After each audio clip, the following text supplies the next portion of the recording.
Hey everyone, Mike McClelland here with the Wired to Fish gang to talk about my opinion. And when I say my opinion, the reason I say that is I think you could ask 10 different guys that crank a fair amount and you're going to get a different answer from every one of them.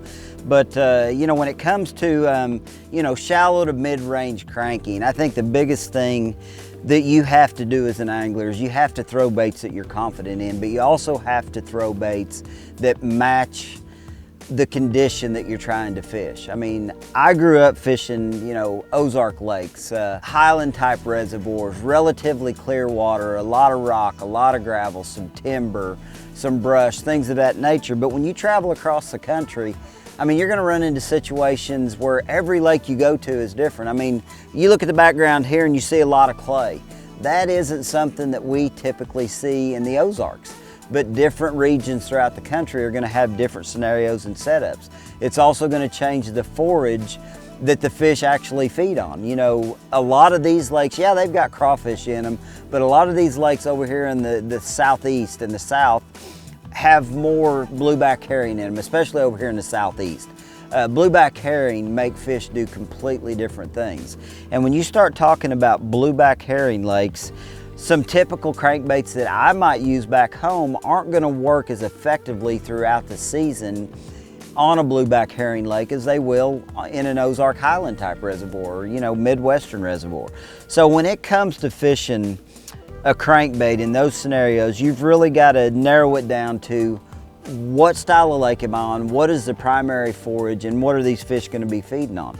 So when you look at my array of crankbaits, one of the biggest series of baits that I rely on throughout that pre-spawn period, really all the way up until the fish get done spawning, is going to be a Spro rock crawler. In my opinion, a rock crawler isn't necessarily that bait that you're trying to mimic shad with. I'm not saying they won't bite a shad colored rock crawler, because they do, and that's the reason I carry them. But really it's more about a crawfish pattern, a brim pattern. You also got to think about the size. We've got the original 55 rock crawler. I mean, day in, day out, the original RK55. It's a bait that you can fish, 9 to 14, 15 foot deep. You fish it on the correct size line, anywhere from 8 to 12, maybe 14 occasionally. That is the depth zone that I'm trying to fish with this bait. I'm trying to catch those fish that are staging, that are moving up, that are still out there deep enough that I can't get to them with the square bill type bait. So the original 55 is going to be that bait that I go to when they're in that depth zone. And when I talk about bait choices, it's really critical, because a lot of guys try to fish a bait where it's not the right conditions or the right depth. So that's the reason we've got the MD55. When those fish move up a little bit shallower, but they're still eating a bulkier bodied bait, a 55 size bait, that's when I'm going to turn to the 55 MD when I'm looking to fish those water zones from, like, say 4 to 8 foot deep. The fish have pushed up a little bit shallower. I'm going to change the depth range that I'm fishing with a different build bait, rather than trying to power the original 55 through those zones. Then you get into those scenarios where, okay, the fish are feeding on a lot smaller profile bait, or they're eating little bitty crawfish. That's when you got to keep baits like the 50 in mind. It's just a smaller version of the 55. We've got the regular 50 that's, again, going to be like a 4 to 8 foot diving bait.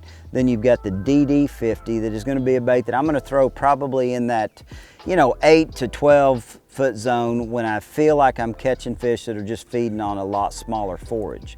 But as you get through that pre-spawn period, into that spawning zone, and those fish start really getting on bait, that's when I feel like you've got to alter your thought process in crankbaits. And that's the reason I've got my flat sides. I mean, a Little John, in my opinion, is one of the most phenomenal flat sides for a number of different reasons. We've got 3 different models in it. You've got the original Little John, you've got the Little John MD, you've got the Little John DD series, that allows you to kind of reach all zones when those fish are, in my opinion, focusing more and they're feeding more on shad style baits.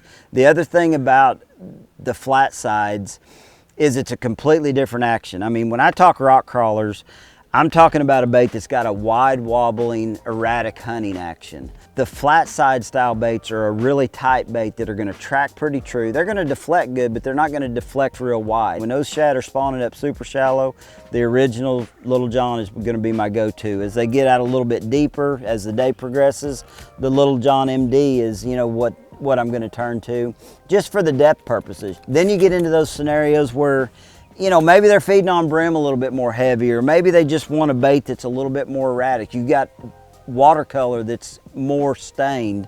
That's when baits like this Fat Papa square bill really come into play. I mean, it's a much more erratic, wider wobbling square bill style bait.